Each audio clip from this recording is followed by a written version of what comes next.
একটা লেনদেনের সম্পদের ব্যাপারে আল্লাহ যখন বললেন লিখিত করবে, সাক্ষী করবে, তবে লেনদেন করবে। তালাকের ব্যাপারে 3 হায়েজ কেমন ভাবে তালাক হবে তার খুঁটিনাটি বিষয় বলে দিল। উজুর ব্যাপারে কতদূর পর্যন্ত ধুতে হবে, কোনটা মশা হবে, কোনটা মুখমণ্ডল ধোয়া হবে, 4টে ফরজ উল্লেখ করে দিল। যার জন্য করা হলো উজু, নামাজের জন্য না, আর সেই নামাজটাই আল্লাহ আকিমুস সালাতুল জোহর, আকিমুস সালাতুল আসার, আকিমুস সালাতুল মাগরিব, এগুলোর আল্লাহ বললেন না 30 পারা ছিল, না হয় আর 1 পারা বেড়ে যেত। জি, তা আল্লাহ কোরআনে কেন বললেন না? সূর্য অস্ত যাওয়ার মানে রাত্রির শুরু, রাত্রি পর্যন্ত নিয়ে যেতে বলেছে। এখন তো রাত্রি পর্যন্ত তো নিয়ে যায় না মোল্লারা। এরা কি করে, একদম ঘড়ি ধরে বসে আছে, খেজুর হাতে নিয়ে বসে আছে, সর্বদা পানির গ্লাস একদম রেডি। যে আজান দেবে সেও বোধহয় আগে খেয়ে নেয়, তারপরে যে আজান দিতে, কারণ তার না দেরি হয়ে যায়। কি ইহুদির সুন্নাত? এটা কি নবীর সুন্নত না ইহুদির সুন্নত না আল্লাহর সুন্নত? কম পাখাত মৌলবীরাও জানে না কি ভেজাল। বললে অনেক কথা, কিন্তু যদি জালিয়াতি করে, আমার বিশেষ করে যারা ইমানওয়ালা ভাইরা ইমান খুঁজছে, সিরাতে মুস্তাকিম খুঁজছে, তাদেরকে সতর্কতা অবলম্বন করার জন্য আমাকে বলতে বাধ্য হচ্ছি। সুম্মা আতিমুস সিয়াম ইলাল লাইল, তোমরা রোজা পূর্ণ করো রাত্রি পর্যন্ত। তো মাগরিব রাত না সন্ধ্যা? আকিমুস সালাত, এরা বলছে না মাগরিব সূর্য ডুবে যাওয়া মানে রাত শুরু হয়ে গেল। অনেক মোল্লা ফতোয়া দিচ্ছে, বা আমার সঙ্গে নিয়ে অনেক বাস হয়েছে। কমবাকাত মৌলবী থানা পুলিশ কেস করে বাধ্যক টপিকটা তোলালো। কেন তোলাতে পারতো না?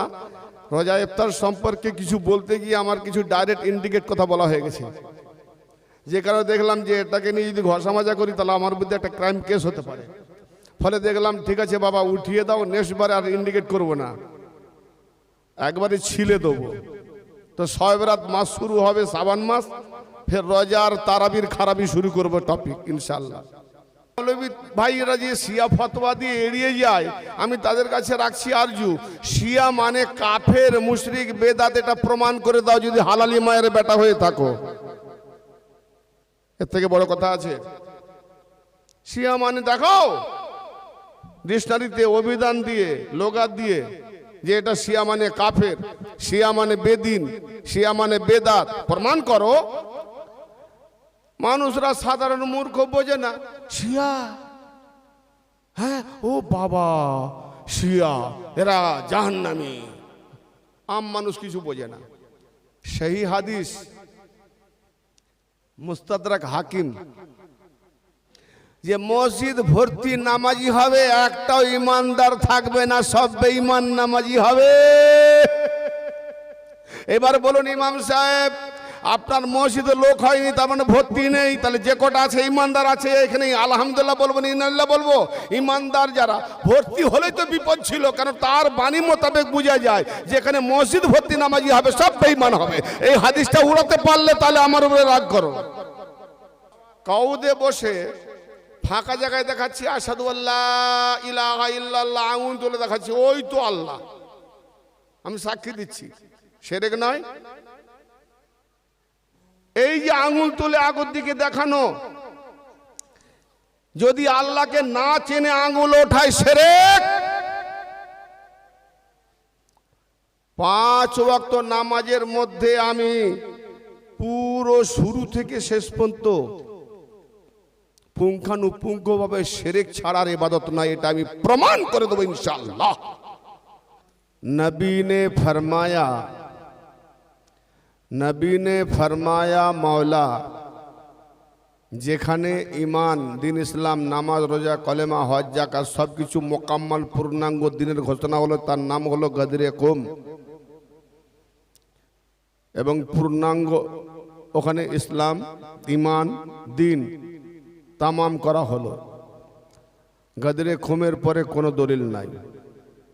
গদরে খুমের পরে যারা দলিল বানিয়েছে সম্পূর্ণ কোরআন ও হাদিসের আলোকে বেদাত, কুফরি এবং শিরক। কারণ যেখানে আল্লাহ দিন পূর্ণ করে দেয় সেখানে কোথাও আর ফুটো ফাটা, নালা ছিটে ফোটা, ফাঁকা থাকার কোনো গুঞ্জাইশ নেই। এবার তারপরে যদি আমরা কাউকে বানিয়ে স্টেজে বসিয়ে, মোকামে বসিয়ে, খেলাফতে বসিয়ে তার অনুসরণ করি, তাহলে সম্পূর্ণ রসুলের বিরোধিতা হবে এবং বেদাত হবে। কোরআন হাদিস বলছে, কিন্তু অন্ধ যারা আছে, অন্ধদের জন্য, সে নিজে অন্ধ, তো মানুষকে কি করে পথ দেখাবে? তো সেই গাদির রকমের নবী পাক ঘোষণা করেছিলেন, সেই ঘোষণামূলক শার কি বলছে?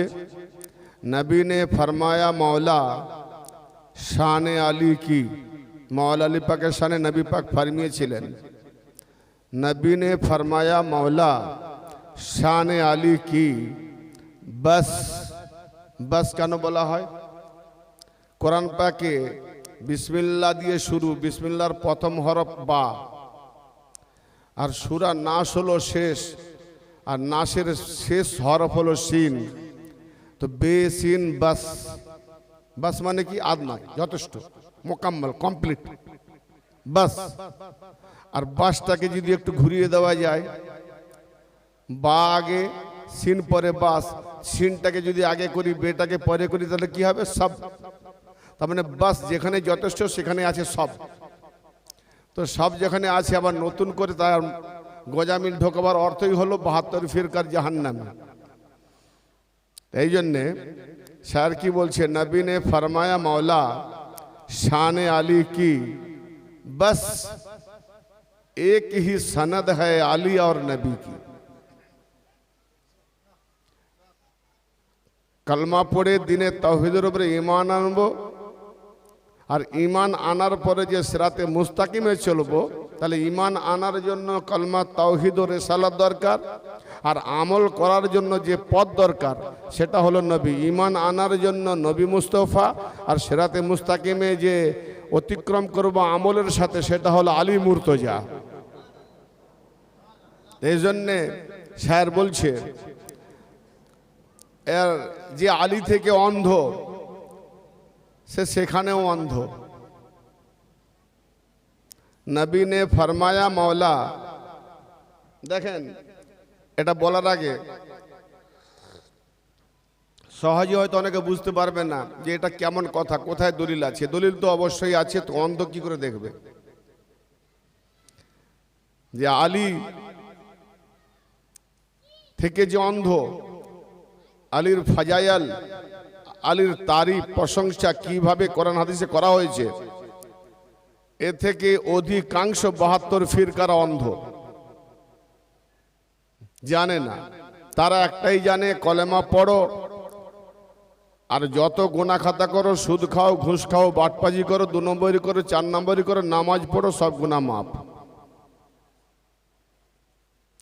এইটুকুতেই বা সীমাবদ্ধ।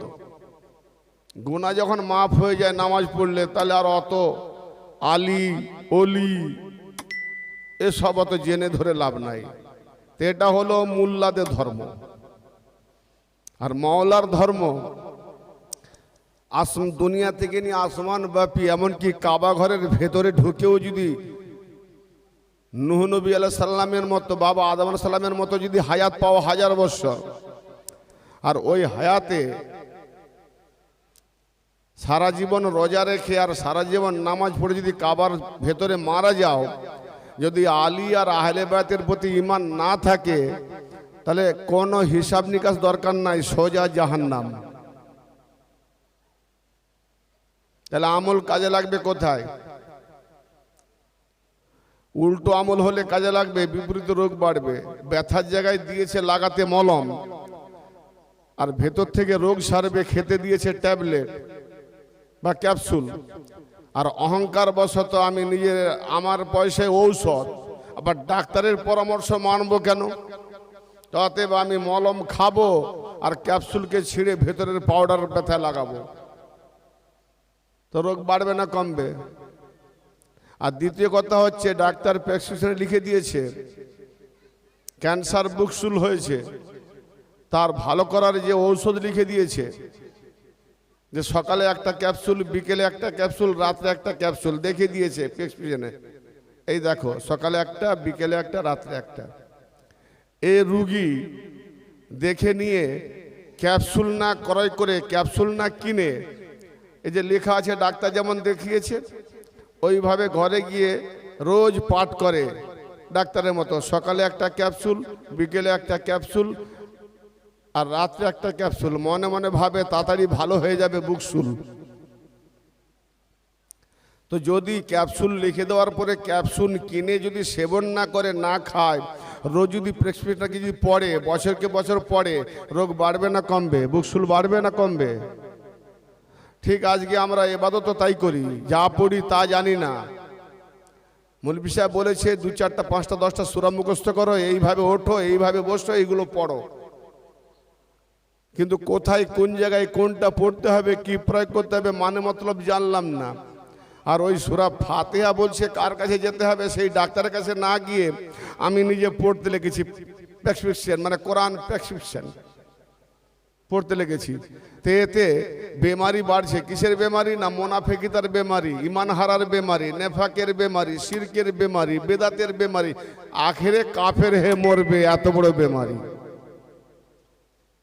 ওই পড়তে থাকে। কিন্তু সূরা ফাতিহা কোথায় যেতে বলছে, কার কাছে যেতে বলেছে, কার কাছে ডিরেকশন নিতে বলেছে, এসব জানার দরকার নাই। মসজিদে যাও, ঠোকাঠুকি করে বেরিয়ে চলেছো, হয়ে গেল ইবাদত। এই ইবাদত মানে কি? একজন কেউ বলতে পারবে ইবাদত মানে কি? ইবাদত তা ফার্সি ভাষা, ইবাদত আরবি ভাষা, ফার্সি ভাষা, মানেটা কি, বাংলাটা কি বলতে পারবে? উর্দুতে গোলামি করা, বাংলাতে দাসত্বগিরি করা। তাহলে আমরা আল্লাহর দাসত্বগিরি করব, তা আল্লাহর ফর্মুলা জেনে দাসত্বগিরি করব, গোলামি করব না না জেনে? কত ডিফারেন্স। মাতালের মতো পড়ে যায়, বলে যায়, কিন্তু কি লেখা আছে, কি বললাম নিজেও বুঝি না। মাতাল তবু বোঝে কিছুটা, কারণ সে এতটাই বোঝে, যতই সে নেশায় চুর হয়ে যাক, 9 ফুট 6 ফুট এদিক ওদিক রাস্তায় যাচ্ছে, 9 ফুট 6 ফুট হয়ে, ব্যালেন্স রাখতে পারছে না। কিন্তু কেউ যদি তাকে একটু টিটকিরি করে দেয়, ইনসাল করে দেয়, লাগিয়ে দেয়, সে দেখবে তার মা মাওসি 14 গোষ্ঠী উদ্ধার করে দেবে, ঠিক না? কিন্তু জীবনে কোনোদিন শুনেছো যে তার মাও যদি তাকে ঝাঁটাও মারে, জুতোও মারে, কোনোদিন তার মাকে ওইভাবে গাল দেয় কি? তাহলে মাতাল তার নিজের বাপ মার খেয়াল রেখেছে, আর পরের বাপ মায়ের 14 পুরুষ উদ্ধার করে দেয়। তাহলে মাতালের অতটা জ্ঞান থাকে। কিন্তু আমরা যে ইবাদতকারী, টুপি হুব্বা জুব্বা লাগিয়ে যে ইবাদত করি, তারতম্য বুঝি না আমরা। তাহলে সেই মাতাল থেকে বড় মাতাল না ছোট মাতাল? সে মাতাল ঘুমিয়ে গেলে 2 ঘন্টা পরে ঘুম দিলে, ঘুম ভেঙে গেলে তার নেশা কেটে যায়। আর এই দুনিয়ার মৌলবী মাতালরা এই দুনিয়ার লোভে এত ডুবে গেছে, এদের নেশা কাটে না, এদের মাতলামি কাটে না। এ নিজেও কি বলে জানেন না, আর যে পিছনে ইক্তেদা করছে মুক্তাদি, সেও বোঝে না। উপরে আল্লাহ ছেড়ে দাও, এ মোল্লাই হয়েছে আমাদের আল্লাহ, কে কি বলছে দেখার দরকার নাই। পরিস্থিতিটা এই জায়গায় চলে গেছে। ডোন্ট মাইন্ড, কিছু মনে করবেন না, কথাটা শোনেন, বুঝতে পারবেন। আমি কাউকে ইনসাল্ট করে বলছি না। আমি বলছি যে কোনো কানা অন্ধ মানুষ যদি রাস্তায় হাঁটতে হাঁটতে খালে পড়ার উপক্রম হয়, পড়ে গেলে খড়া হবে, ল্যাংড়া হবে, মারা যেতেও পারে। তাহলে কোনো মানুষ যদি তাকে উদ্ধার করে, বাঁচাবার চেষ্টা করে, এ ভাই কোথায় যাচ্ছ? অন্ধ যখন, তো সঙ্গে সাথী কেন নিয়ে আসো না? তুমি তো এখনই পড়ে যেতে গাড্ডায়। সে যদি অহংকার করে বলে আমি পড়বো মরবো, তোর কি রে? তার মতো আহাম্মক কে আছে? তো ঠিক তদ্রূপ বাঁচাবার জন্য উপদেশ, আর এরপরে যদি বলে আমরা যা করছি তাই করছি, খালে জাহান্নামায় যেখানে যাব যাব, তোমাকে তো বলতে হবে না, তো এর থেকে বড় আহাম্মক কে আছে? কি কথা বুঝতে পারছেন না? তো এই জন্যে সিরাতে মুস্তাকিম কাকে বলে সেটাই এখন আমরা জানি না, আল্লাহর গোলামি করব কেমন করে সেটাই আমরা জানি না। ইবাদত করি মানে বিশাল কিছু নাকি ভাবি আমরা? ইবাদত মানেটাই বুঝলাম না, সিরাতে মুস্তাকিমটাই জানলাম না।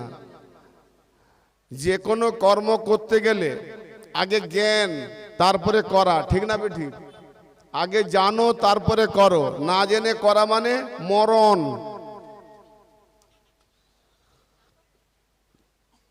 যদি কোনো ব্যক্তিকে বলা যায় ভাই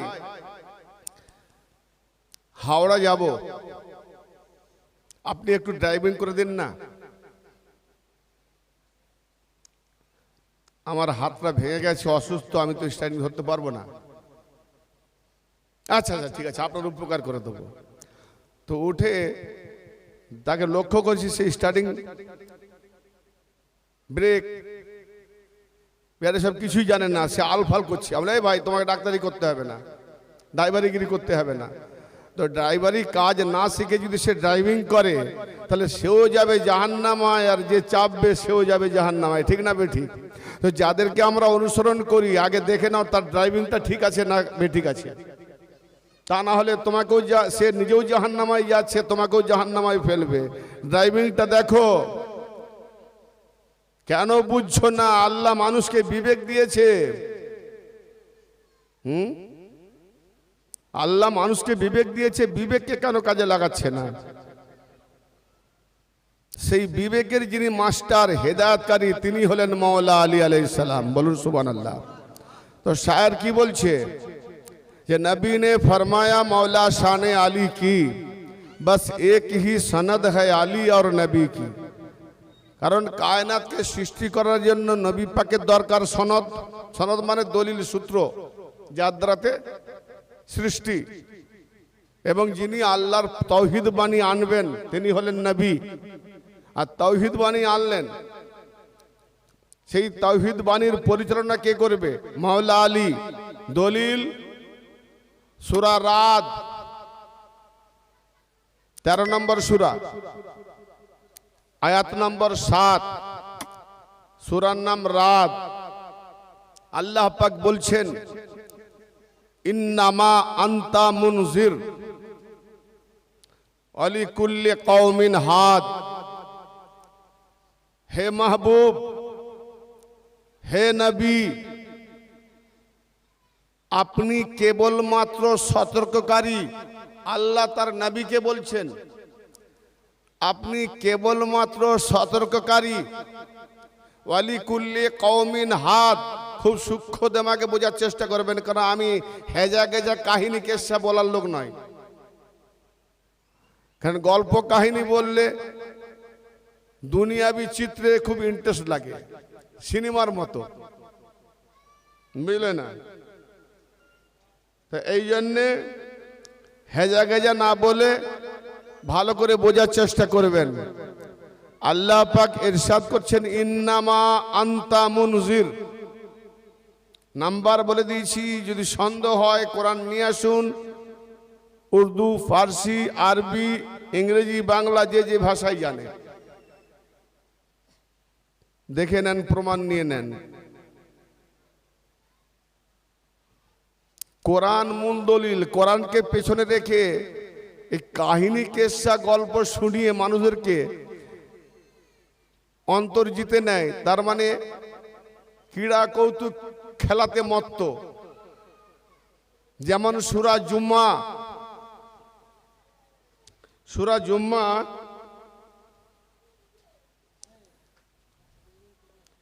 এই ফোনটা ধরে রেখেছো? সূরা জুম্মা 62 নম্বর সূরা,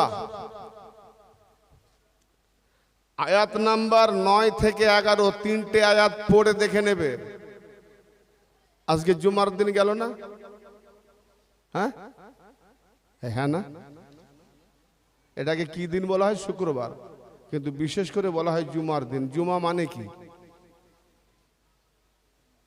হ্যাঁ, পারবে বলতে? জুমা মানে শোভা, এই যে হচ্ছে এটাও জুমা, এটাও জুমা। জামাত করে, মিলন করে, সম্মেলন করে তো জুমা। জুমা কখন থেকে চালু হয়েছে? নবী পাকের জামানায়, সেটা জানার দরকার আছে না? হ্যাঁ, মুছে আছে, মুছো। তো জুমা মিলনের জন্য, যেটাকে আমার দেওবন্দি ভাইরা বলে ইজতেমা, জামাত করা, সম্মেলন করা। বিভিন্ন দিকের মানুষরা নবী পাকের কাছে কাজ কর্মক্ষেত্রে আসতে পারে না সবাইকে, তো তাদেরকে সপ্তাহে একটা দিন দেওয়া হয়েছে আল্লাহ পাকের তরফ থেকে জুমা। কিসের জন্য? একত্র হয়ে কি শুনবে? কোরআন। কোরআনের জন্যই ডাকা। তো সেই কোরআন কখন শোনানো হতো? জুমার 2 রাকাত নামাজ পড়ার আগে না পরে হয়? খুতবা কখন হয়? খুতবা মানে ভাষণ, উপদেশ। আর এগুলো উঠে নিয়ে যাও। আর আমার কথা বুঝতে পারছো? আমি আজকে তাড়াহুড়ো করব না, সূক্ষ্ম মাথায় ধীর স্থির ভাবে কথা বলবো, কিন্তু খুব মূল্যবান কথা হয়তো বলবো। একটা একটা সব বাংলায় অর্থ করে যাব, কারণ এই বাংলা অর্থ না করার জন্যই এত ভুল ভালো হচ্ছে, যে আমরা করছি কি। কোরআনের জন্য ডাকা হয়। আর যে 5 ওয়াক্ত নামাজ করা হয়েছে না, এটাও কোরআনকে বোঝার জন্য। 5 ওয়াক্ত নামাজ আল্লাহর নির্ধারিত বিধান নয়, এটা চ্যালেঞ্জ থাকলো সারা বিশ্বকে। কারণ কোরআন পাকে একটা মানুষকে 50,000 টাকা ধার দেবে, তাতে আল্লাহ বলে দিয়েছে তুমি যে টাকা বা সম্পদ দিচ্ছ, কমসে কম 2 জন ইমানদার সৎ ব্যক্তিকে রেখে সাক্ষী করে কাগজে লিখিত করে দেবে। কারণ ইমানদারের উপরেও সন্দেহ থাকতে পারে, আজ ইমান কাল নাও থাকতে পারে, কাল বলবে আমি লিইনি। তাহলে একটা লেনদেনের সম্পদের ব্যাপারে আল্লাহ যখন বললেন লিখিত করবে, সাক্ষী করবে, তবে লেনদেন করবে। তালাকের ব্যাপারে 3 হায়েজ কেমন ভাবে তালাক হবে তার খুঁটিনাটি বিষয় বলে দিল। উজুর ব্যাপারে কতদূর পর্যন্ত ধুতে হবে, কোনটা মশা হবে, কোনটা মুখমণ্ডল ধোয়া হবে, 4টে ফরজ উল্লেখ করে দিল। যার জন্য করা হলো উজু, নামাজের জন্য না, আর সেই নামাজটাই আল্লাহ আকিমুস সালাতুল জোহর, আকিমুস সালাতুল আসার, আকিমুস সালাতুল মাগরিব, এগুলোর আল্লাহ বললেন না 30 পারা ছিল, না হয় আর 1 পারা বেড়ে যেত। জি, তা আল্লাহ কোরআনে কেন বললেন না? যদি বলতেন তাহলে আল্লাহ বিপদে পড়ে যেত, সেটা আবার কি কথা? কারণ মুসলমান তো নিরেট মূর্খ, শিক্ষিত হলেও মূর্খের সমাজে থেকে ও মূর্খ। গ্রিনল্যান্ড বলে একটা দেশ আছে, নাম শুনেছেন? গ্রিনল্যান্ড। গ্রিনল্যান্ড 6 মাস দিন 6 মাস রাত। তাহলে 6 মাস দিন 6 মাস রাত, সেখানে সেহরি খাবে ভোরে, 6 মাস পরে মাগরিব সূর্য অস্ত যাবে। কেন? সূর্য অস্ত না গেলে তো ইফতার করতে পারবে না। সূর্য অস্ত যাওয়ার মানে রাত্রির শুরু, রাত্রি পর্যন্ত নিয়ে যেতে বলেছে। এখন তো রাত্রি পর্যন্ত তো নিয়ে যায় না মোল্লারা। এরা কি করে, একদম ঘড়ি ধরে বসে আছে, খেজুর হাতে নিয়ে বসে আছে, সর্বদা পানির গ্লাস একদম রেডি। যে আজান দেবে সেও বোধহয় আগে খেয়ে নেয়, তারপরে যে আজান দিতে, কারণ তার না দেরি হয়ে যায়। কি ইহুদির সুন্নাত? এটা কি নবীর সুন্নত না ইহুদির সুন্নত না আল্লাহর সুন্নত? কমবাখাত মৌলবীরাও জানে না কি ভেজাল।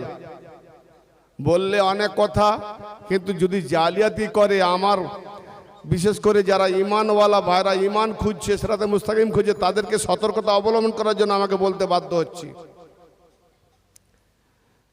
সুম্মা আতিম্মুস সিয়াম ইলাল লাইল, তোমরা রোজা পূর্ণ করো রাত্রি পর্যন্ত। তো মগরিব রাত না সন্ধ্যা? আকিমুস সালাত, এরা বলছে না মগরিব সূর্য ডুবে যাওয়া মানে রাত শুরু হয়ে গেল। অনেক মোল্লা ফতোয়া দিচ্ছে বা আমার সঙ্গে নিয়ে অনেক বাস হয়েছে। কমবাখাত মৌলবী থানা পুলিশ কেস করে বাধ্যক টপিকটা তোলালো। কেন তোলাতে পারতো না? রোজা ইফতার সম্পর্কে কিছু বলতে গিয়ে আমার কিছু ডাইরেক্ট ইন্ডিকেট কথা বলা হয়ে গেছে, যে কারণে দেখলাম যে এটাকে নিয়ে যদি ঘষা মাজা করি তাহলে আমার বিরুদ্ধে একটা ক্রাইম কেস হতে পারে। ফলে দেখলাম ঠিক আছে বাবা উঠিয়ে দাও, নেক্সট বারে আর ইন্ডিকেট করব না, একবারে ছিলে দেবো। তো শবে বরাত মাস শুরু হবে, শ্রাবণ মাস, ফের রোজার তারাবির খারাপি শুরু করবো টপিক ইনশাল্লাহ। আসেন আমি একটু এটা বলে দিই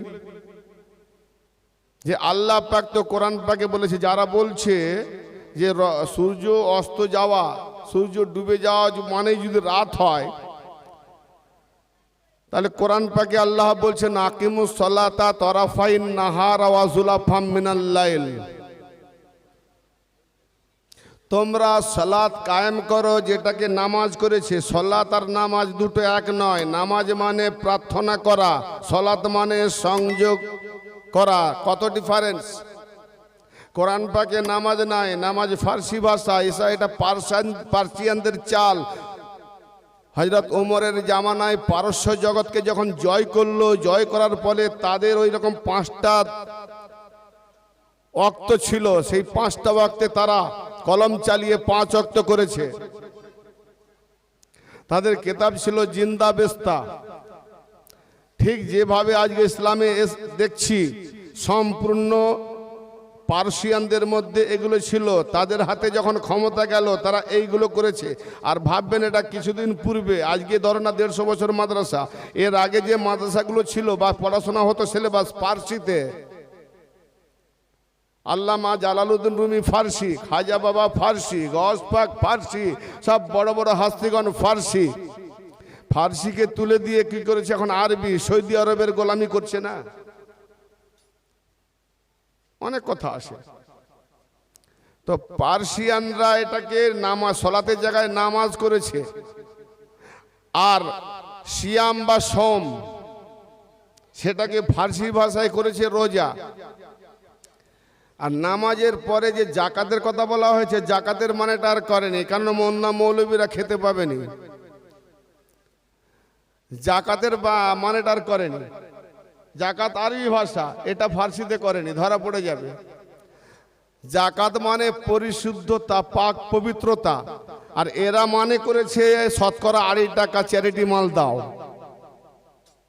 তত তফাৎ। বিস্তারিত জানতে হলে শামসুল আউলিয়া চ্যানেলটি দেখবেন। 95% কোরআনের হাওয়ালা দিয়ে আমার সব টপিক ছাড়া আছে। আর সারা বিশ্বের ওলমাদেরকে আমি দাওয়াত দিয়েছি, ইনভাইট করেছি। যদি কোনো কোরআন হাদিসের কোনো একটা ফলক কথা থাকে, ধর্মবিরোধী কথা থাকে, লোয়ার কোর্ট থেকে সুপ্রিম কোর্ট পর্যন্ত খোলা আছে আমার নামে এফআইআর করে ধর্মবিরোধী বলে আমাকে জেলখানায় ঢুকিয়ে দেন বা ফাঁসিয়ে দেন, ভারত আইন মোতাবেক আমি মেনে নেব। কিন্তু করে না কেন? এফআইআর কেস করতে গেলে আগে তো লড়াই হবে। কি ধর্মবিরোধী কথা বলেছি না আপনি এটা বলেছেন, তাহলে আমি এটা যখন বলেছি তাহলে এই কথাটা তো আমার নিজের কথা নয়, কার কথা? না, এটা তো কোরআন হাদিসের কথা। যখন দেখিয়ে দেবো যে এই কথাটা আমি কোরআন হাদিস থেকে বলেছি, তাহলে এটা আমার বলা যদি অন্যায় হয়, তাহলে আগে কোরআন হাদিস অন্যায় করেছে, তাহলে আমাকে না অ্যারেস্ট করে কোরআন হাদিসকে ব্যান করুন। তাহলে কোরআন যেটা অন্যায় মৌলবীদের কাছে, তাহলে কোরআন হাদিস ব্যান করতে হবে। বড় বড় মুফাসসিরদের হাদিস ব্যান করতে হবে, মুআরিখদের ইতিহাস ব্যান করতে হবে, 4 মাযহাবের কিতাবকে ব্যান করতে হবে। মুসলমান কানা হয়ে যাবে, মৌলবীদের ভাত ঘর বন্ধ হয়ে যাবে। ফলে শুনতেছে কিন্তু পাবলিক যখন প্রশ্ন করে একটা কথা বলে বেরিয়ে যায়, উত্তর না দিতে পেরে কি বলে জানেন? বলে ও তো শিয়া। লাও প্রশ্ন কি আর বেরিয়ে যাবার ফাঁক খুঁজলো কি? বলো তো শিয়া। আরে বাবা, শিয়া যদি ইসলাম বিরোধী কথা বলে তার বিরুদ্ধে কানুন নাই? ধরে নিলাম শিয়া, তাহলে ইসলাম বিরোধী কথা বলছে, কানুন তো আছে। হ্যাঁ, তাহলে শিয়া যদি তোমাদেরকে গালাগালিয়ে দেয় তখন তুমি কি বলবে? ও তো শিয়া। মেনে নেবে তো? তখন মানবে না, তখন ওইটা উইক পয়েন্ট কেস করবো। মানহানি করেছে, এসব চালাকি। কামবাখাত মৌলবীরা যদি শিয়া মানেটাও জানতো তাহলে শিয়াটাও বলতো না, শিয়াটাও বলতো না যদি জানতো মানেটা। এমন কোন পৃথিবীতে মানুষ নাই যে সে শিয়া নয়, এটা আমার চ্যালেঞ্জ। শিয়া মানে অনুগামী, শিয়া মানে অনুসারী, শিয়া মানে দল, শিয়া মানে জামাত, শিয়া মানে পার্টি, শিয়া মানে টোলা মানে দল, শিয়া মানে ফিরকা মানে বিভাজন। কি কথা বুঝতে পারছো? তাহলে আমি বাপের অনুসারী, বাপের অনুগামী, তাহলে আমি বাপের দিকে শিয়া। কেউ এজিদের অনুগামী, সে এজিদের শিয়া। কেউ মুয়াবিয়ার অনুগামী, সে মুয়াবিয়ার শিয়া। কেউ মুখ্যমন্ত্রীর অনুগামী, সে মুখ্যমন্ত্রীর শিয়া। শিয়া তো আরবি ভাষা। আর কেউ আলীর অনুগামী, আলীর অনুগামী হলে শিয়া। আরে শিয়া যে যার অনুসরণ করে তাকে বলে শিয়া। শিয়া মানে অনুগামী, অনুসারী, বা কারো না কারো দল, কারো না কারো পক্ষে। তো প্রত্যেক ব্যক্তি কি নিরপেক্ষ আছে? কারো না কারো পক্ষে আছে না? প্রত্যেকে তো কারো না কারো পক্ষে আছে, তো সবই তো শিয়া।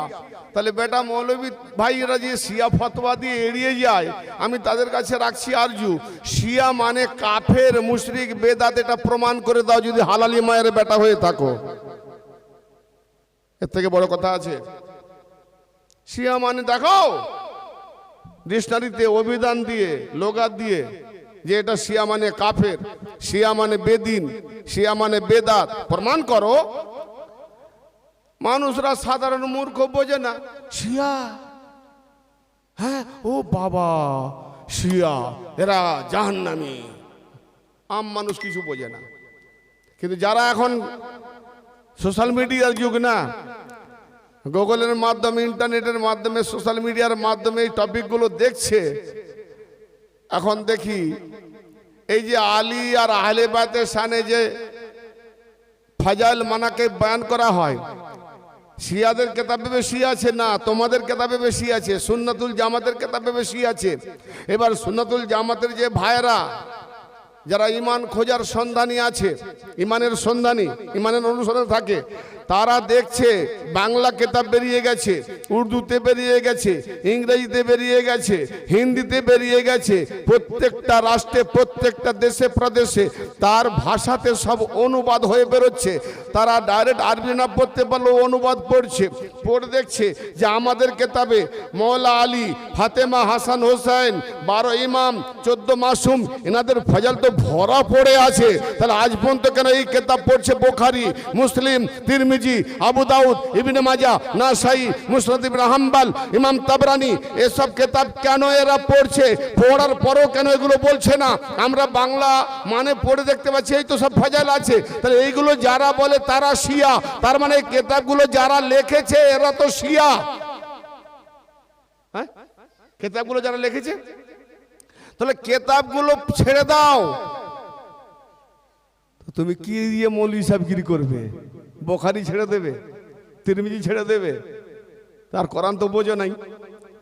তাহলে বুখারী সিয়াসাতটা কোরআনের পরে সিয়াসাতটা হাদিসের কোথায় কোথায় নেবে?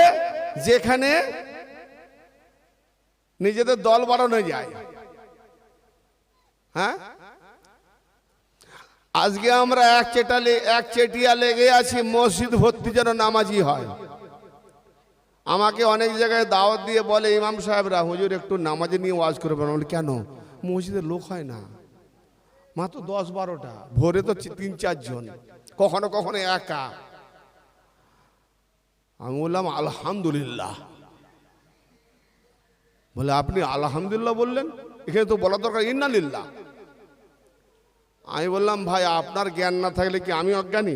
ডোন্ট মাইন্ড ইমাম সাহেব, কিছু মনে করবেন না। আপনি হাদিস পড়েন না? হযরত আব্দুল্লাহ ইবনে ওমর তিনি কি বলেছেন? সহিহ হাদিস, মুস্তাদরাক হাকিম, যে মসজিদ ভর্তি নামাজি হবে, একটাও ইমানদার থাকবে না, সব বেঈমান নামাজি হবে। এবার বলুন ইমাম সাহেব, আপনার মসজিদে লোক হয়নি তার মানে ভর্তি নেই, তাহলে যে কটা আছে ইমানদার আছে, এখানে আলহামদুলিল্লাহ বলবো না ইন্নালিল্লাহ বলবো? ইমানদার যারা ভর্তি হলেই তো বিপদ ছিল, কারণ তার বাণী মোতাবেক বোঝা যায় যে এখানে মসজিদ ভর্তি নামাজি হবে, সব বেঈমান হবে। এই হাদিসটা উড়াতে পারলে তাহলে আমার উপরে রাগ করো। জি, যদি হাদিসটা উড়াতে পারো তাহলে আমার উপরে কমেন্ট করো, রাগ করো। তাহলে তুমি মানো না এই সাহাবীকে? তো সাহাবীকে যদি না মানলে কাফের হয়, তো তুমি তো সর্বপ্রথম কাফের। তিনি বলেছেন মসজিদ ভর্তি নামাজি একটাও ইমানদার হবে না। তা আপনার মসজিদ ভর্তি হয়নি, খালি আছে, তাহলে যে কটা আছে ইমানদার আছে। কি যুক্তি কি বলে? খারাপ বললুম? হ্যাঁ, এরা ভর্তি করতে চাইছে, তার মানে এবার বোঝা গেল ভর্তি করতে চাইছে মানে বেঈমান করতে চাইছে। আর বেঈমান না হলে পকেটে আসবে কি করে? হ্যাঁ, শেকলটা কোথায়? কথা কড়া ভাববেন না। ইনশাল্লাহ আজকে আমি নামাজকে নিয়ে কথা বলবো, সকাল 8টা পর্যন্ত ওয়াজ করব। হ্যাঁ, পারবে? কি গো, আমার মুরব্বীরা ঘুমোচ্ছে এখন থেকে, কাল সারা রাত জেগেছে, সারাদিন পরিশ্রম করেছে, আর তুমি বলছো পারবো? বাবুদের যখন চোখ ঢলঢল করছে, বাস মুক্তাসার সময় যতক্ষণ দেখবো তোমাদের চোখ খোলা আছে ততক্ষণ ওয়াজ করবো, বাকি ছেড়ে দেবো। আবার খাওয়া দাওয়ার ব্যাপার আছে না। ইসলামে 5টা ফরজ, সকলের উপরে ফরজ হলো পেট ফজর। কি বললে না? 5টা ফরজ। আচ্ছা বলো, পেট খালি রেখে তুমি নামাজ পড়তে পারবে? তোমার মাথায় চক্কর দেবে না? তা আল্লাহ নবী এজন্য বলেছে, যদি কেউ খায় আর ওদিকে যদি আজান হয় তাহলে তুমি পূর্ণাঙ্গ খেয়ে তবে এসো। আল্লাহ নবী বলেনি যে খাওয়া ছেড়ে এসে এসো। এই মুরসাগুলো আদি জানে না, আসলে জানে, লুকিয়ে রাখে। কেন? ওই করতে করতে যদি ও আশাই ছেড়ে দেবে তো আমার পকেট ভর্তি হবে কি করে? হ্যাঁ, যদি মানুষ ঘুমিয়ে থাকে খবরদার তাকে জাগাবে না। সে ঘুম পূর্ণ করে সুস্থভাবে, সুস্থ মস্তিষ্কে। তার মানে কি, তুমি যে নামাজে কোরআনটা পড়বে মাথা যেন সুস্থ থাকে, মন মস্তিষ্ক সুস্থ থাকে। সব উল্টো দিকে নিয়ে যাচ্ছে, বলেনি কেন?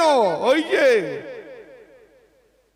দল কমে যাবে, যেমন চালাকি চলছে আমাদের দুনিয়াবি রাজনীতিতে, ঠিক ধর্ম তার থেকে আরো গান্দেগি হয়ে গেছে, পুরো রাজনীতি চালাচ্ছে একদম।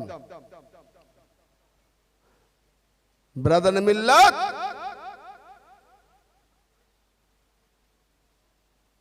নামাজ নামাজ নামাজ করে মরেই যাচ্ছে। আরে নামাজ মানেটা কি না? প্রার্থনা, দোয়া। দোয়া কিভাবে করি? হাত তুলে। তো ঝুঁকতে, দোয়া কি ঝুঁকে ঝুঁকে হয় নাকি? আরো ঝোকার পরে উঠে মাটিতে হুমড়ি খেয়ে পড়ে গেলাম মাথা ঠুকে, ওটার নাম দোয়া। আবার কাউদে বসে ফাঁকা জায়গায় দেখাচ্ছি আশহাদু আল্লাহ ইলাহা ইল্লাল্লাহ, আঙুল তুলে দেখাচ্ছি, ওই তো আল্লাহ, আমি সাক্ষী দিচ্ছি। শিরক নয়? এই যে আঙুল তুলে আগের দিকে দেখানো, যদি আল্লাহকে না চেনে আঙুল ওঠায় শিরক। 5 ওয়াক্ত নামাজের মধ্যে আমি পুরো শুরু থেকে শেষ পর্যন্ত পুঙ্খানুপুঙ্খভাবে শিরক ছাড়ার ইবাদত নাই, এটা আমি প্রমাণ করে দেবো ইনশাআল্লাহ।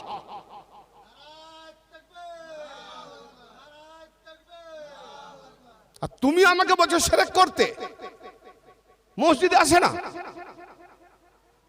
সূরা তাওবার 107 আর 108 নাম্বার পড়ে দেখো ভাইজান, কোন মসজিদে আল্লাহ দাঁড়াতেও পর্যন্ত মানা করেছে। বলো আগে সেটা কোন মসজিদ? নামাজ পড়া তো দূরের কথা, মসজিদে দাঁড়াতেও নিষেধ করা হয়েছে। সূরা তাওবা 9 নম্বর সূরা, আর 107 থেকে 108 9 পর্যন্ত পড়ে দেখো। আল্লাহ নবীকে বলছে খবরদার আপনি ওই মসজিদে দাঁড়াবেন না, ওটা মুনাফিকদের মসজিদ, চক্রান্ত করে মসজিদ বানিয়েছে। আপনার এই কোচপুকুরে হয়তো একটাও মসজিদ ছিল না, ভবিষ্যতে একটা হলো। যখন দেখলো স্বার্থ আমাদের হাসিল হচ্ছে না, এই ওদের সঙ্গে দল কাটো, আমরা একটা আল্লাহ মসজিদ করো। এই দলাদলি হওয়ার পরে একটা দুটো তিনটে চারটা দেখা যাবে, আর 10 বছর পরে 5টা মসজিদ হয়ে যাবে, ঠিক না ঠিক? তাহলে এই জিদের বশীভূত হয়ে মসজিদ করা, এটা আল্লাহর ঘর কি জিদের বশীভূত হয়ে করা হয়? হ্যাঁ, জিদের বশীভূত হয়ে আবরাহা একটা কাবা বানিয়েছিল, সেই তার নিজের কাবাতে আহ্বান করলো, যখন কেউ যায় না তখন আল্লাহর কাবা ভাঙতে এলো, যেটা ইব্রাহিম আলাইহিস সালাম বানিয়েছিলেন। তো এই কাবা ভাঙতে এসে নিজেরাই ভেঙে গেছে, মুচড়ে গেছে, ধ্বংস হয়ে গেছে। এখন বলো ওই কাবার হিংসাতে যদি 10টা কাবা বানানো যায়, মানা যাবে? তো জিদের বশীভূত যে মসজিদগুলো মানা যাবে না। মসজিদ মানে কি? মিলনের স্থান, সাজদার জায়গা, সাজদার স্থান, গোলামি করার জায়গা, ভাইচারা, বন্ধুত্ব, একে অপরে হিংসা বিদ্বেষ দূরীভূত করে কাম, ক্রোধ, লোভ, মোহ, মদ, মাৎসর্য, আত্মগরিমা, রিয়া, টাকা পয়সার অহংকার, বাজুর অহংকার, ক্ষমতার অহংকার, সমস্ত রকমের নেতার অহংকার ছেড়ে একদম রাখালের মতো হয়ে নামাজ পড়তে হবে। আছে কেউ? বরং নামাজ পড়ার পরে ছাতি ফুলিয়ে যায়, আর যে নামাজে যায় না তার দিকে দেখে খেলাধুলায় মেতে, যেমন নামাজটা পড়তে গেল না, এই বেটা যেন কি বিরাট করে ফেলেছে না। 2 ক্লাসে পড়েছিলাম, চড়ুই পাখি তার বাসা বেঁধে রাজার একটা স্বর্ণমোহর টাকাটা কুড়িয়ে তার বাসায় রেখে দিয়েছে, আর যখন বাদশা রাস্তা দিয়ে যায় বলে রাজারও যে ধন আছে আমারও সেই ধন আছে। এই 1 টাকা নিয়ে বলে রাজার যে ধন আছে, মানে রাজার যে কোটি কোটি আছে, ও তার 1টা টাকা কুড়ি নিয়ে বলছে আমারও সেই ধন আছে। ঠিক মোল্লাদের আর মুর্শিদের এরকম মুসলমানদের অবস্থা হয়ে গেছে। বলে আমিও তো বিরাট হয়ে কিছু হয়ে গেছি নাকি? কি সহজ যেন ইসলাম ধর্ম নাকি? ইসলাম সহজ, কিন্তু ল্যাংড়া পঙ্গুর জন্য নয়। ল্যাংড়া মানে কি? ইমানের ল্যাংড়া, বিবেকের ল্যাংড়া, মস্তিষ্কের ল্যাংড়া। কথা খারাপ লাগছে না ভাই?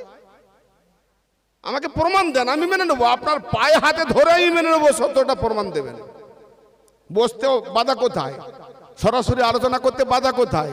হিংসা বিদ্বেষ ছেড়ে দিই না, ভাই ভাই বসি না, কোনটা ঠিক বেঠিক কোরআন নিয়ে গবেষণা করি না, আলোচনা করি না? হ্যাঁ, কিন্তু না, ওদিকে করবো না, ফতোয়াতে ফতোয়াবাজি, বাটপাজি। ব্রাদারে মিল্লাত, খুব সাবধান। শয়তান বেনামাজি নয়, শয়তান নামাজি হবে, আর নামাজের সাইনবোর্ড দেখিয়ে ডাকবে, ইমান লুটবে। আর ইমান লুটার অর্থ সেটাই যে নামাজ পড়বে, কিন্তু আলীর সম্পর্কে তারা কোনো কিছুই জানবে না, এরা হলো জাহান্নামী। হেদায়েতের কে? আল্লাহ পাক কি বলছেন? ইন্নামা আনতা মুনজিরুন, হে নবী আমি আপনাকে কেবলমাত্র সতর্ককারী করেছি, মানে সাবধান করবেন আপনার উম্মতদিগকে। ওয়ালিকুল্লি কওমিন হাদ, এবং প্রত্যেক কওমের জন্য একজন করে হাদি রয়েছে। জোরে বলেন সুবহানাল্লাহ। প্রত্যেক কওমদের জন্য। তাহলে আনসারী একটা কওম, কি মদিনাবাসীর একটা কওম। নবীর জামানায় যারা ছিল তাদের জন্য নবী হাদি, একজন হাদি। আবার নবী যখন পর্দা নেবেন তার জন্য নবী হাদি বানিয়ে দিয়ে গেলেন। কাদেরকে? নবী যাদের হেদায়েতকারী ছিলেন সেই হেদায়েত প্রাপ্ত সাহাবীদেরকে বললেন, ইন্নী তারিকুন ফিকুমুস সাকালাইন কিতাবাল্লাহি ওয়া ইতরাতি আহলা বাইতি মাইন তামাসসাকতুম বিহি লান তাদিল্লু বাদি লাইয়া তারিকা হাত্তা ইয়ারিদ আলাইয়াল হাউস। আমি তোমাদের মাঝে দুটো বরাবর সমান ওজনদার ভারী জিনিস ছেড়ে যাচ্ছি। কোরআন ভারী না হালকা? ওজনে 1 কিলো, হ্যাঁ, হালকা না? আর পড়ে বিসমিল্লাহর বাইরে বিসমিল্লাহির রহমানের মানে বলতে গেলে বিরাট ভারী। হ্যাঁ, ওজন দেখবে কোরআন কি জন্য? পড়ার জন্য তো, তাহলে পড়তে গেলেই ভারী। আমি তোমাদের মাঝে দুটো বরাবর ওজনদার, সমান ওজন, সাকালাইন, দ্বিবচন। দাঁড়ি পাল্লা যেমন থাকে না, এদিকের একটা পাল্লা ওদিকের একটা পাল্লা, যে কেউ জিনিস নেবে আগে পাশান দেখাও, কি গো? তাহলে বরাবর হলে তারপরে বাট চাপাও, ঠিক না? তাহলে ওই বাটের ওজনে আমাকে সামান দাও নাকি? আর দাঁড়ি পাল্লা যদি না দেখিয়ে দেয়, তো যেদিকে মাল দেবে ওটা ঝুঁকে আছে আগে থেকেই 100 গ্রাম, তাহলে বাট চাপিয়ে দিল যেদিকে হালকা, তাহলে 1 কিলো বাট চাপিয়েছে, ঘরে গিয়ে দেখে 900। এই 900 হলো কেন রে? বলে না, তোমাকে তো 1 কিলো দিয়েছি, তুমি দেখেছো কাঁটা বরাবর, বরং কিন্তু ঝুঁক দিয়েছি। বলে এই বাট নামা, পাল্লা তুল, দেখে তো 100 গ্রাম ঝুঁকে আছে, কি এটা বরাবর হলো? তো দুটো পাল্লার মতো বরাবর নবী পাক হলেন এই হাতল ধরা দাঁড়ি পাল্লার কি বলে, কাঁটা বরাবর।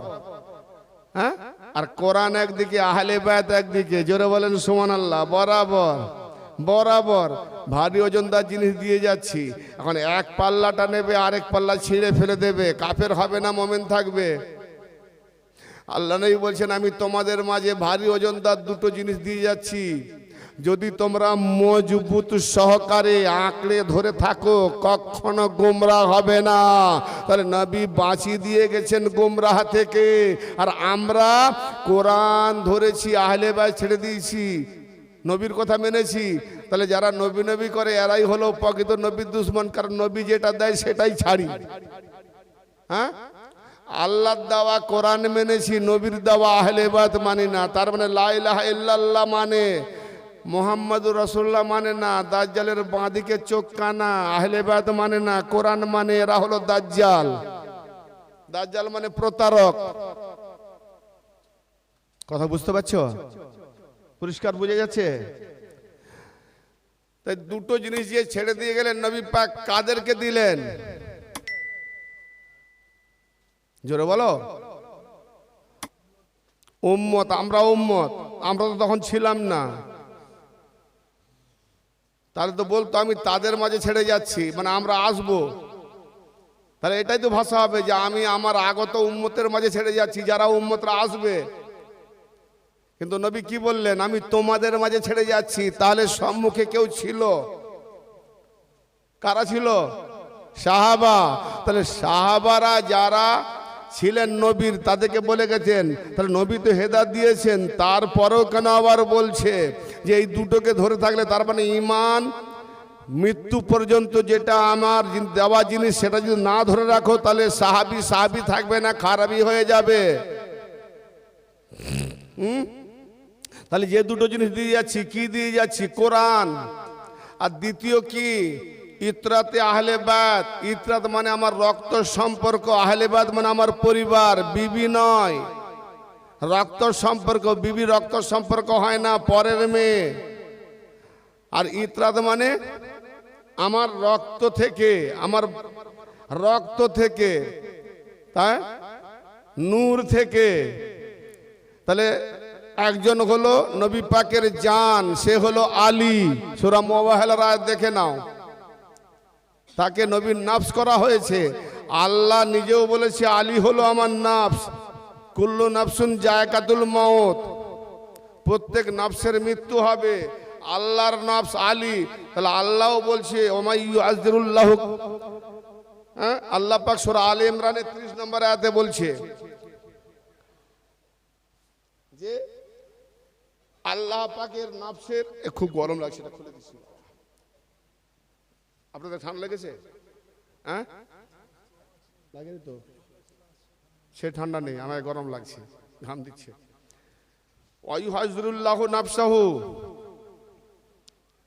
আল্লাহ বলছে আমার নাফস থেকে সতর্কতা অবলম্বন করো। কার নাফস? আল্লাহ বলছে আমার নফস। তাহলে প্রত্যেক নফসের মৌত হবে, আল্লাহরও মৌত হবে নাকি? তা আল্লাহর নফস যে হলো সেটা কোন নফস? সূরা বাকারার 207 নম্বর আয়াত পড়ে দেখো, তাফসীরটা দেখে নাও। যখন আমার নবী মক্কা থেকে মদিনায় হিজরত করবেন, নবী পাকের বিছানায় আলী ঘুমিয়েছিলেন, জান দেওয়ার জন্য তৈরি, 360টা তলোয়ার, জান আমার নিতে পারে, কিন্তু নবী যেন হেফাজতে চলে যায় মদিনায়, এর জন্য আলী জান দিয়ে দিয়েছে কুরবানি। ইসমাইল আলাইহিস সালাম যেমন কুরবানি না হয়েও জবিউল্লাহ, আমার আলী নবীকে মদিনাতে সালাম দিতে পাঠাবার জন্য তার বিছানায় যারা দেখছে যে ওই তো শুয়ে আছে মোহাম্মদ, কিন্তু আলী শুয়ে আছে, মোহাম্মদ ভেবে নবী পাক পাশ হয়ে গেলেন আর আলী শুয়ে আছেন।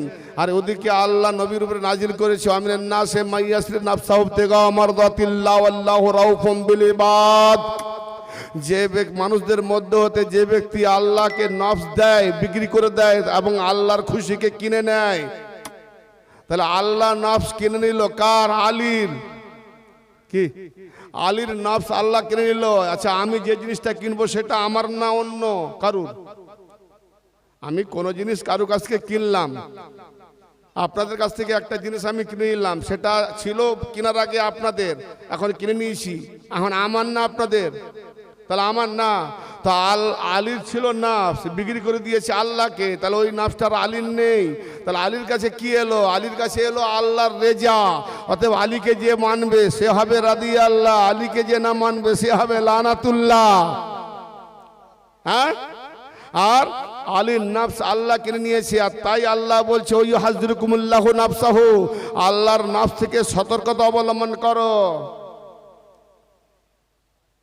ধ্বংসপ্রাপ্ত হবে। তাহলে আল্লাহর নফস কোনটা? বোঝা গেল আলীর নফস।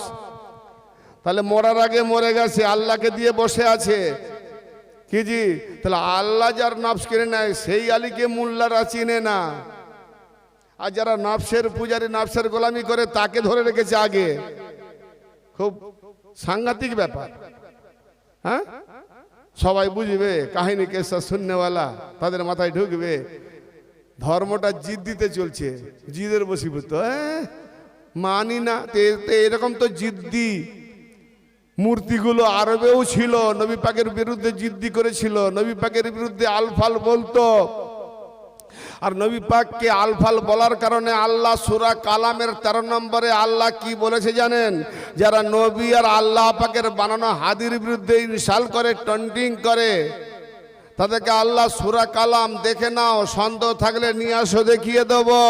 সূরা কালামের 13 নম্বর আয়াতে বলছে, হে নবী ওদের কথায় দুঃখ পাবেন না, ও আমার ভক্তরা ইমানদারেরা ভয় পাবেন না, বিরোধী পক্ষ অনেক কিছু বলবে, দুঃখ পাবেন না, তারা তোমার নবীকে দুঃখ দিয়েছে, তো তোমাদের দুঃখ দেবেন না, দুঃখের রাস্তায় ঈমান বাঁচে। তো যারা নবীকে দুঃখ দেয়, অলিকে দুঃখ দেয়, ইনসাল্ট করে, তাওহীন করে, তাদেরকে আল্লাহ সূরা কালামের 13 নম্বরে বলেছে কি জানো?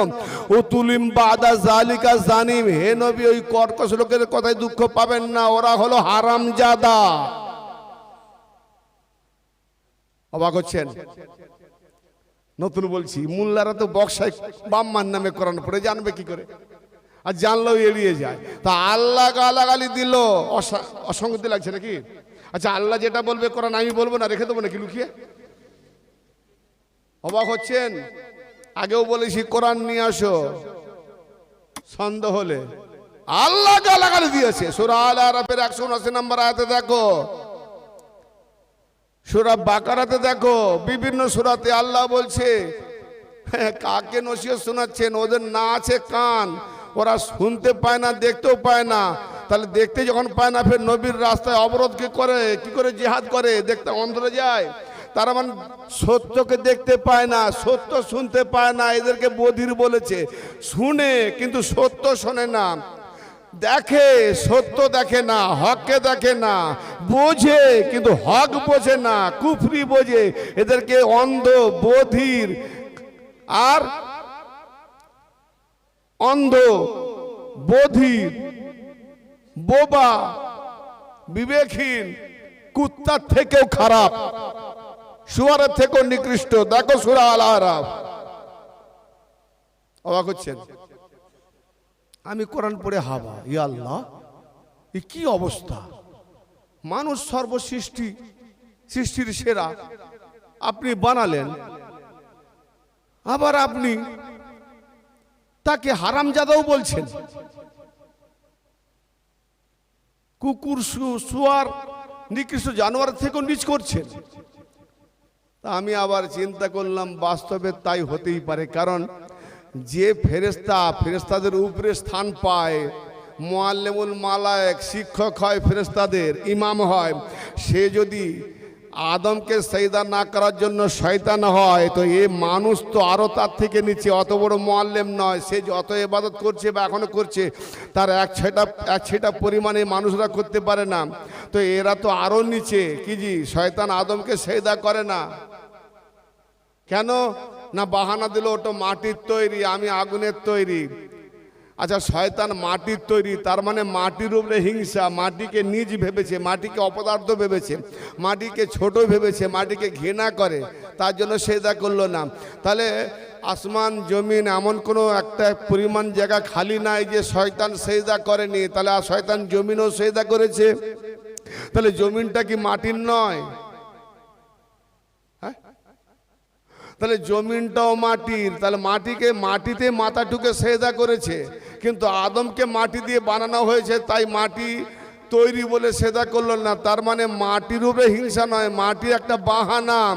কেননা এ মাটি আল্লাহ সৃষ্টি করেছে, এটাই ভেবে সেজদা করেছে। কিন্তু ওখানে যে দুটো হাতে বানিয়েছে আদমকে, আল্লাহ বলেছেন আমি নিজে দু হাতে বানিয়েছি। তা আল্লাহ তো নিরাকার, তার তো হাত নাই। তাহলে আল্লাহ কার হাতে বানিয়েছে? আল্লাহ বলছে আমি যাকে ওলি বানাই তার হাতটাই হলো আল্লাহর হাত। তাহলে নবীর পরে তামাম উম্মতের হাত হলো আলীর হাত। জোরে বলেন। তাহলে আলী বানিয়েছে। তাহলে শয়তানের হিংসাটা কোথায়? যে ও মাটিকে সেজদা করতাম, কিন্তু মাটির দোষ দিচ্ছি এই জন্যে, কেন মাটিটা আলীর হাতে স্পর্শ। ফলে দুশ্মনী আলীর সঙ্গে। আজকেও সেই শয়তানের বাচ্চা মোল্লাদের দুশ্মনী আলীর সাথে।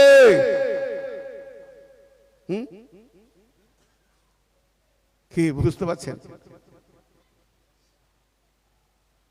হালকা করব না? ঠিক আছে, নিতে পারছো তো? খুব ডিফিকাল্ট কথা। সাধারণত খুব বিবেকবান না হলে আমার কথা বুঝতে পারবে না। যাদের আগাছা হয়ে গেছে তারা কিচ্ছু নিতে পারবে না, বুঝে না, কাহিনী কে সাথে ডুবে আছে।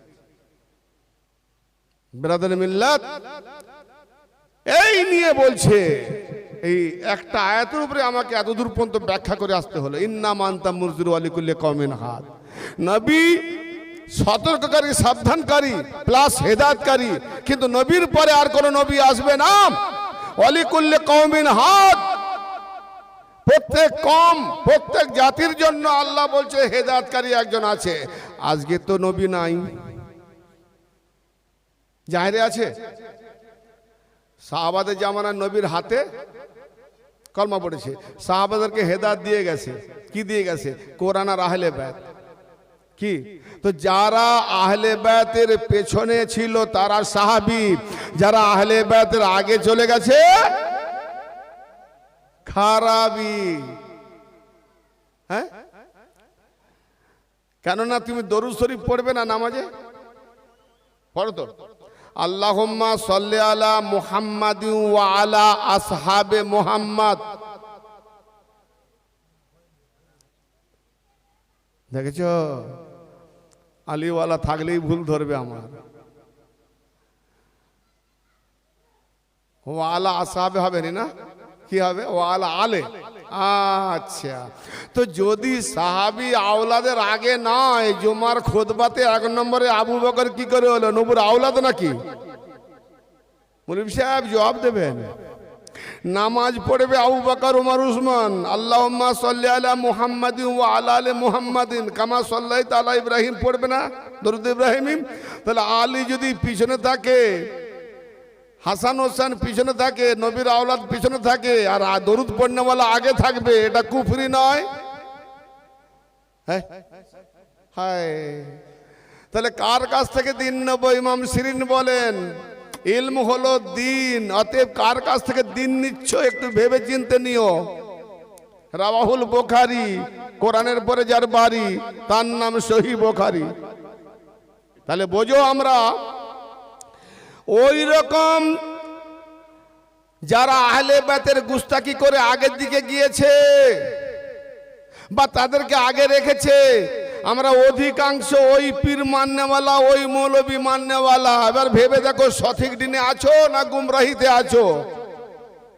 জানি না করেছি, জানার পরে করাটা হায় রে আল্লাহু আকবার। তার মানে তুমি নবীকে প্রাধান্য দিলে না। নবীর কাছে কি করে মুখ দেখাবে? যে তুমি যখন দরুদ পড়তে জানতে না যে আমার পরে দরুদ হবে আমার আওলাদের উপরে, আহলে বায়তের উপরে, আর আহলে বায়তকে করেছো পিছনে। আরে বলা হুজুর আমি তো করিনি। বলে যা যে করেছিল তুমি তো তার অনুসরণ করেছো না, তো সে জাহান্নামে গেলে তুমি ছাড় পাবে কি? খুব সাবধান, খুব হুঁশিয়ার, খুব সূক্ষ্মভাবে বিচার করতে হবে যে কোথায়, কোন দিনে, কার কাছে আছি, কিভাবে আছি।